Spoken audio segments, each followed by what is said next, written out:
All right, so it looks like it is beginning. Trade talks are starting to happen. As you guys know, February 9th is the trade deadline. So it seems as if teams are already engaging in deals and trying to see what they could possibly do here. Now, this is really big for the Spurs, and we'll talk about that in 1 second.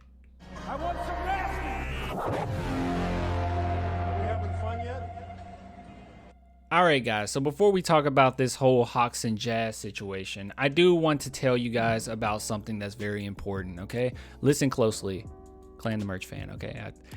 People that say, like, you need to stop, like, talking about your stuff so much, Clan. No one wants to hear about literally, I have no one, okay? I'm the one that have to, like, tell people about it, all right? So if you're new here, if you haven't got any merch and you really want to support, please do, man. It's some really nice stuff. I literally had someone the day that they got their merch, they ordered some more. So look, it's good. It's good merchandise. Okay. It's not, I'm not giving you some trash. All right. I do it all in house. So I know some people might be kind of like, oh, what is that? No, it's dope. All right. It's good. But if you guys want to support, please do. Link in the description there. All right. So let's go ahead and talk about this. So Hawks and Jazz have reportedly discussed a deal, according to Jack Fisher of Yahoo Sports. Now, some people might get a little wheezy when it comes to Fisher, but I don't think Fisher's a really bad source by any means. Sometimes he's a little off when it comes to the Spurs, but he gets some pretty good information.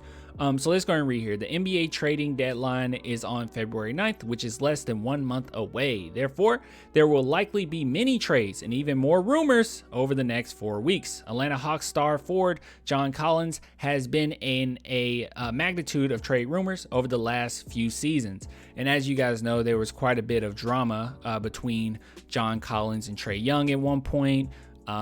Just they're not really fitting, and then on top of it, with John Collins' contract, it's made him very unappealing to other teams. So on Thursday, Jack Fisher of Yahoo Sports reported many things he has heard around the league. One tidbit he reported was the Hawks and Jazz have discussed a deal, including Collins. So we can see here, the Jazz and Hawks have discussed a deal surrounding John Collins for Beasley and Vanderbilt.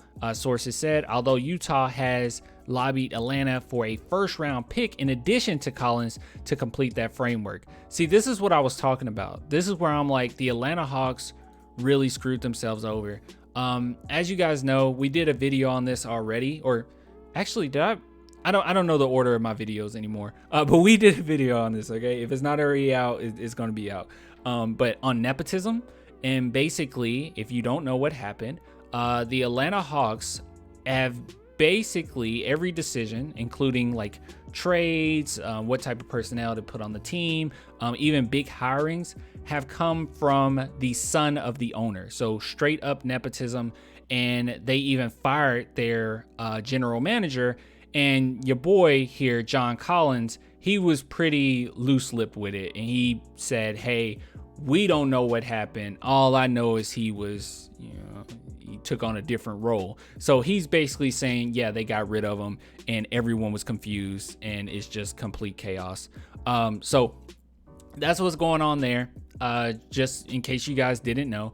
So this whole situation with John Collins, him being this loose-lipped, it speaks volumes. But with that nepotism happening from your boy Nick, the owner's son, with him doing that, he screwed himself over. He gave us 4 picks, okay? 1 pick swap, 3 first-round picks for a player that's not a superstar. And usually if you're getting away 3 future picks, that's for superstars. Not only that, it lined up in a really bad way because, as you guys know, DJ only had a couple years on his contract. So by that point, you're going to have to either pay him and you really buy into the fact that he is the future of the franchise, or DeJounte Murray might not want to stay. With all of this chaos going on, he has already said, hey, this is not how it was in San Antonio. This is way different than I expected. He wasn't super negative about it. He, obviously he took a positive spin on it, as he always does. He did it with San Antonio too. And that's a good quality, okay? That's not a bad quality, good quality. But at the same time, he still threw that out there, that this situation is not necessarily good.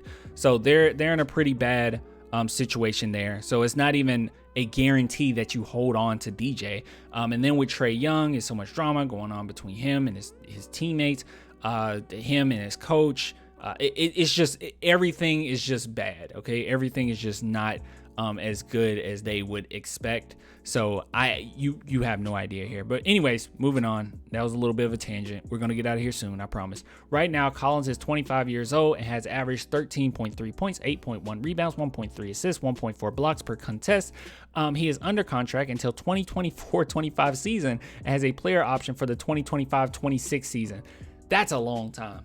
That's a long time, especially for his archetype. The former 19th overall pick has spent his entire career with the Hawks and helped lead them to the Eastern Conference Finals in 2021. As for Beasley and Vanderbilt, they are both in their first season with the Jazz. We just move over here. As for the Jazz, they are 21-23. Actually, that might have changed. Hold on. Give me 1 second. Computer, man. Computer. Just taking forever. Look at this. I'm clicking and it's not clicking to where I want to click to. Come on. Computer. This is another video we did. Hold on. Atlanta Hawks record. Let's see here. All right. So as of me recording this video, they are 20-22 and they are out of the playoffs as it stands right now. So they are below 500. So yeah. And this one said 21-20. How is that possible? Is that a typo? Oh, the Jazz. Oh my God, I'm stupid. The Jazz are 21-23. Okay, so it's the same. All right, but anyways, I don't even know why I brought this up. That was like a Luke point. What was the point of that? Anyways, that's all I want to go over. Just the fact that it seems as if he's going to be out the door, and this has been talks for the last few seasons. I don't know what they'll get, honestly. That like it seems like they want to do a straight up trade, and the Jazz are like, no, we got to get a pick, and that's how most people are going to take this, right? Like John Collins. He's not a star caliber player. He's not a bad player, but his contract is rough, and he's not a star player. You're going to have to give us something, okay? And the teams that can take him, obviously, our Spurs could do it, right? We could do it. If we maybe move Jakob somewhere like the Warriors and then got a pick from them, and then we move, we grab Collins for a contract. Like, we could do it, right? But you have to give us another pick. That's not going to happen, okay? It's just not going to happen. They already gave us so much. So we'll see. We'll see what happens. I'll get with you guys later. Atlanta Hawks really in a tough spot. Is it impossible to get out? No. But I do believe a rebuild is inevitable if you want to get on top. So I'll get with you guys later. Until next time. Bye.